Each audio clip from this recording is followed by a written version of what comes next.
الف تا ویلې چې افغانان څه شي غواړي زه هماغه تعقیبوم. نو بیا خو ته به ټیک ټاک لایف ته رانشي، افغانستان کابل ته راشه، په ولایتونو باندې وګرځه او هغوی نه واوره، هغه نه بعد بیا فیصله. ځکه 35 میلیون افغانستان کې دی، کلوز ټو 40 میلیون او 4 میلیون افغانستان نه بیرون دی. یو په ټیک ټاک لایف کې محدود کسان انتخاب کړي دي او هغوی سره ته کینې. دویم ته خپل دریځ لرې نه دا معلومیږي، ته فقط یو گو وذ د فلو. یعنې څوک چې شی غواړي ته هماغه تعقیبوي، ته باید خپل دریځ ولرې کوم چې تاسو په واضح کړی نه دی. دویم ته چې وایي پاکستان کې د علما راټول شي، فیصله دې وکړي، موږ به یې تعقیب کړو. جزاک الله خیر، ډېر ښه نظر دی. تا چې شی کړي دي چې ته د علما راټول کړي تر څو پورې پاکستان کې ښه چینجز راولي. د علماو په خلاف لګیا تمام ورځ تبلیغات کوي، څنګه شای ودرېږي؟ بسم الله.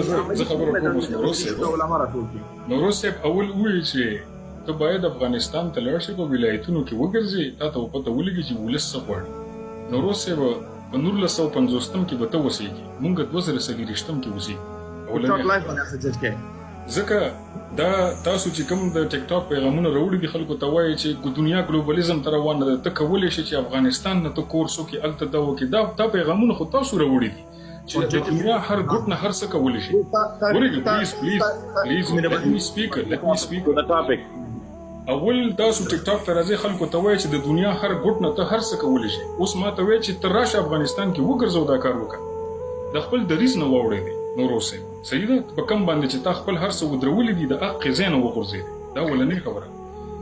حمزه صاحب په د ټاپک خبره کوي. پلیز let me speak جوهري صاحب، let me talk. اوکې، دا ولنۍ خبره.